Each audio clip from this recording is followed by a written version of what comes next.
Aujourd'hui, dans le dernier extrait, Ingrid de la marque de bijoux éthique et puissant Grid m'interroge sur mes outils pour gérer les moments de chaos. Et spoiler alerte, il ne s'agit pas de dérouler son tapis. Enfin, pas forcément. Je te souhaite une belle écoute. Merci, encore une fois la vie. Et elle te questionne au sujet du chaos. Ouais. Qu'est-ce que tu fais ou mets en place quand tu as des moments, quand tu rencontres des moments de chaos? Alors moi, le chaos, c'est une zone de créativité. Alors je ne sais pas si c'est mon éducation ou le contexte dans lequel j'ai grandi ou juste ma personnalité qui fait ça. Hem, Après le Joichi, je peux dire, je pense qu'il y a une part de ma personnalité qui est vraiment comme ça, mais c'est vraiment dans l'obscurité, que je crée. Donc du coup, c'est vrai que, dans les Donc moments de chaos, notamment la nuit. la nuit, j'adore enfin moi, avant de devenir maman, en fait, en général, ce que je faisais, c'est que je me lève un peu tard, je travaillais la journée et le soir, on me dînait et après je bossais jusqu'à 00:00, 1:00 du mat. Et en fait, moi, la zone 20h30, 1:00 du mat, c'est une zone qui est hyper créative pour moi parce que, Et en réception. je suis en réception de dingue et le problème, c'est que, j'ai aussi fait mon profil en Ayurveda et là, la personne qui a fait mon profil, qui s'appelle Aline, me dit: «Anne-Gaëlle, ça va pas du tout. En fait, toi, il faut que tu te couches tôt et à heure fixe. Par contre, il faut que tu te lèves tôt». Donc là, je suis en train de changer mon rythme maintenant Ah. pour me Je lever de plus en t'appellerai à plus 5:00 tôt. du matin. Voilà et ben, on avait eu cette discussion d'ailleurs qui m'a enfoncé et avec mon conjoint, on est en train de mettre ça en place. Donc là, on est à 6:15 pour l'instant, mais on essaye de retrouver du temps. Mmh. Mais au-delà de ça, dans le chaos, je sais que c'est dans les états émotionnels les plus intenses que j'ai le plus créé et en fait, en général, quand je rencontre le chaos, ce que je fais, c'est que je le traverse. C'est-à-dire que c'est comme si je mettais une veste ou une couverture, c'est je m'enfonce dedans. Donc une fois que tu le rencontres, est-ce que tu fais en sorte des fois d'être dans du chaos? Non, Non, non, en mais général, c'est des situations justement il qui amènent arrive neuroatypiques. Ouais, et hop, ouais, en général, il va se une passer un veste, truc. ton costume. Ouais, voilà, il va se passer un truc qui va faire que je vais être dans le chaos, un événement et en fait, moi, je plonge. En général, c'est que je tombe dedans et en fait, ce que je mets en place maintenant, à l'époque, je le laissais vraiment me bouffer par contre, et c'est ce qui a fait les burn-out et tout ça. Enfin, aujourd'hui, en fait, je le traverse en sachant que maintenant je le vis comme une retour à la maison, tu vois? Un retour à la maison. C'est-à-dire que quand je sens que je glisse là doucement, généralement, c'est pas un moment agréable parce que quand le chaos te déstabilise. Donc il y a les chaos qui sont stimulants, hein. Il y a les chaos, moi, où je trouve où des fois on traverse des instants où on se dit, bah, on est chamboulé et tout, mais OK, c'est pas grave, ça se passe pas, mais on a des idées, on réagit et tout. Puis il y a les chaos qui nous amènent vraiment vers les profondeurs où on se dit: «Là, c'est vraiment pas Mmh. possible, j'arrive pas à gérer» ou émotionnellement c'est trop chargé ou ce qui a été dit m'a trop touché ou je ne sais quoi, ou ce qui vient de se passer, en fait, je m'y attendais pas du tout et ça me déstabilise complètement. Donc la première chose que je fais, c'est, aujourd'hui, j'accueille et je me dis: «OK, je dois le traverser» et en fait, ce chaos-là, ce que je fais, c'est vraiment une zone d'écoute. Le premier truc que je fais parce que, du chaos naît les étoiles. Mais ouais, pour moi, c'est une zone de je me rends compte aujourd'hui que c'est une zone de créativité, Mais de plus en plus. ça peut durer longtemps? Ça peut durer très long enfin, ça pouvait durer très longtemps. Grâce à la personne qui m'accompagne, la psychothérapeute qui m'accompagne, maintenant j'ai des outils, ce qu'on appelle des outils ressources et des lieux ressources que j'ai mis en place, qui font que je peux vraiment, me remonter plus vite ou en tout cas, rester sinon dans la zone de chaos, mais avec plus de sérénité. Qui se gère. Ouais, c'est ça, c'est me dire: «OK». Pas me laisser engouffrer par les émotions. Parce que souvent dans le chaos, ce qui nous amène, c'est l'émotion. C'est-à-dire, à la fois ce qu'on ressent au moment où ça se passe et tout ce que le mental nous raconte qui nous fait ressentir encore des choses, qui en rajoute une couche.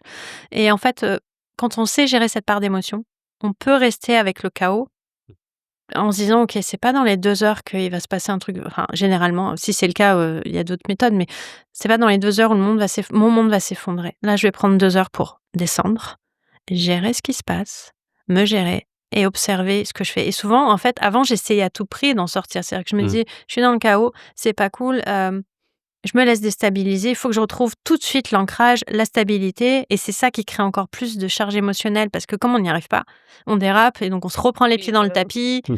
Donc là, en fait, maintenant, ce que je fais, c'est que je laisse faire. Je laisse, autant que possible, mais dans des lieux ressources avec des activités ressources qu'on a vraiment identifiées avec ma psychothérapeute, qui fait que, ça prend pas des proportions immenses. Avant, ça pouvait durer 1 semaine, 2 semaines, mais du coup, je disparais de la surface de la terre. J'avais une amie qui avait très justement dit, en parlant de moi, à un moment, j'étais là en plus. Anne-Gaëlle, en fait, c'est simple. Si elle touche pas le fond, elle peut pas remonter. À l'époque, ça m'avait vraiment chagrinée. J'étais là genre: «Mouais, tu peux pas dire ça, c'est pas très gentil» et en fait, elle a raison et aujourd'hui, je trouve ça beau, en fait, parce que juste et je pense que c'est pour ça que j'ai cette volonté aussi d'accompagner fin de vie et les personnes âgées ou autres, c'est que j'ai pas de problème à être avec la fin, à être avec ce qui peut être de l'autre côté et à accepter des moments où il se passe des choses qui sont tabous et pas OK. Parce qu'en fait, j'en ai tellement vécu que pour moi, il y a plus rien qui est tabou et qui est pas OK, en fait.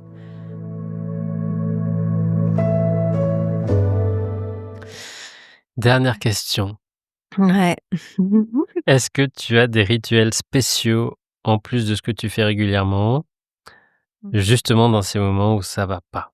Ouais, alors, il y a une chose que je fais toujours maintenant. La première chose que je fais, c'est que je vais dans mon atelier, je ferme la porte et là, je respire et je fais le niveau de chaos, justement. Alors est-ce que c'est un chaos juste perturbant? Il faut que je trouve juste une solution, je me pose, je respire, je trouve la solution.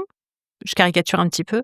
Ou est-ce que c'est un chaos vraiment, qui me touche profondément, qui touche à mon être et qui me fait vaciller? Existentiel quoi. Ouais, vraiment existentiel et puis surtout expérientiel. C'est-à-dire que OK. tu sens que tu fonctionnes plus normalement. Ouais, Bon, je il y suis, a un bug dans le logiciel. oui, parce qu'en plus avec ma neuroatypie, j'ai cette hypersensibilité qui peut être exacerbée. C'est-à-dire que même si, je mets pas de couvercle, elle m'apprend à plus ou moins, la gérer et du coup derrière à pouvoir, dire, bah, en fait, là, il y a une pression qui est trop forte, donc il faut la sortir en fait, cette pression-là et et la deuxième chose que je fais, c'est que je me dis: «OK, maintenant il me faut combien de temps?» et là, je vais bloquer 1 heure, 2 heures, une demi-journée, une journée minimum. OK. C'est-à-dire que selon le chaos, je mets tout en stand-by, tout ce qui peut l'être ou alors je règle les urgences, comme d'enregistrer des podcasts. Des fois, je me dis: «Ah là, il faut absolument que j'enregistre le» donc je le fais et après je verrai ça. Mais je gère les urgences où je peux tout mettre en stand-by et je décide si c'est 2 heures, mais je me laisse plus faire les choses du quotidien dans cet état-là. C'est-à-dire que je refuse de mélanger mon chaos avec mon quotidien parce que j'accepte aujourd'hui que je peux pas fonctionner normalement, donc le quotidien. Et donc je me donne ce droit de c'est là où je dis que peut-être que je le traverse, c'est que je fais l'espace pour maintenant. Ouais. J'essaye plus de me dire: «Non, il faut quand même que j'appelle, mon élève pour la convaincre de s'inscrire à ma formation», alors que là je suis, peut-être en pleurs ou très perturbée émotionnellement. C'est pas le moment d'aller appeler un prospect. C'est pas le moment d'aller, contacter quelqu'un pour savoir si, elle peut faire ton site internet, tu vois ou quoi. C'est un moment en fait où tu fermes les amarres et tu te recentres et la deuxième chose que je fais, c'est que je retourne à la nature. Une fois que ce temps est passé, que je sens que je suis redescendue en pression, que ce chaos-là est clair pour moi, qu'il y a peut-être des next steps qui commencent à se profiler, mais qu'en tout cas, je suis plus déstabilisée. C'est-à-dire que d'un seul coup, ce chaos, il est devenu familier, je le comprends, je le ressens, je vais dans la nature. Donc c'est soit mettre les pieds dans le sable à la plage, soit me coller à un arbre dans le jardin, soit jardiner, m'occuper de mes plantes, mais je sors et je sais que souvent d'ailleurs dans ces moments-là, mon conjoint a le réflexe de venir et de me dire, «Vas-y, on y va, je t'emmène». Il me met dans la voiture, parce que je ne conduis pas dans ces cas-là. Il me met dans la voiture et il m'emmène en forêt, à la plage, et en fait, je reste là et j'attends de voir ce qui se passe avec la nature. Et souvent, il y a des signes qui se produisent. La, le fait d'être dans la nature, la tension, en fait, redescend. C'est-à-dire que la charge émotionnelle redescend. Le fait d'être en contact avec la terre, si tu peux être pieds nus, c'est encore mieux parce que tu as vraiment ce contact avec la terre. Tu peux être les On se mains, décharge c'est encore mieux. On se décharge et on se réellement, en fait. recharge, Il y a une connexion. d'autres choses. Mmh. Il y a vraiment une énergie tellurique qui nous vide, qui crée l'espace et qui peut-être derrière nous remplit si on a besoin de force. Et puis surtout, quand tu es en nature, souvent c'est calme. C'est-à-dire qu'au pire, tu as le bruit des vagues, mais c'est un bruit qui est régulier, qui Au pire. berce, tu vois? Oui, c'est pour ça que je dis au pire, parce que c'est vrai que la dernière fois, il y a une personne qui me disait: «Mais quand même, le bruit de la mer, ça peut être assourdissant». Bah oui, enfin, si c'est un jour de tempête, du coup, tu vas peut-être pas aller en bord de mer. Mais voilà, c'est les 2 choses que je fais. Accorder du temps à ce chaos, aller à la nature, retourner à la nature. C'est vraiment mes rituels et après quand je vais à la nature, je vais emmener mes objets justement sacrés.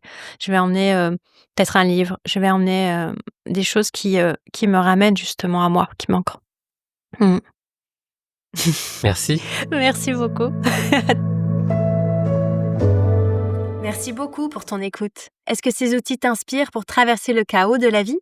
Dis-le nous en commentaire. 1 an après, personnellement, j'utilise toujours les mêmes outils. Pour écouter la superbe interview d'Ingrid, rendez-vous dans l'épisode 9. Nous y avions parlé d'artisanat responsable, de créativité et du lien puissant avec les éléments. Tu trouveras le lien dans la description de cet épisode. Voilà, la série des extraits est terminée. J'espère que tu as aimé découvrir ou redécouvrir ces morceaux choisis, les interviews des personnes sélectionnées et les 3 épisodes anniversaires. Si ce n'est pas encore le cas, n'hésite pas à aller les écouter. On se retrouve la semaine prochaine pour un tout nouvel épisode du podcast. Et d'ici là, n'oublie pas, tout est déjà là.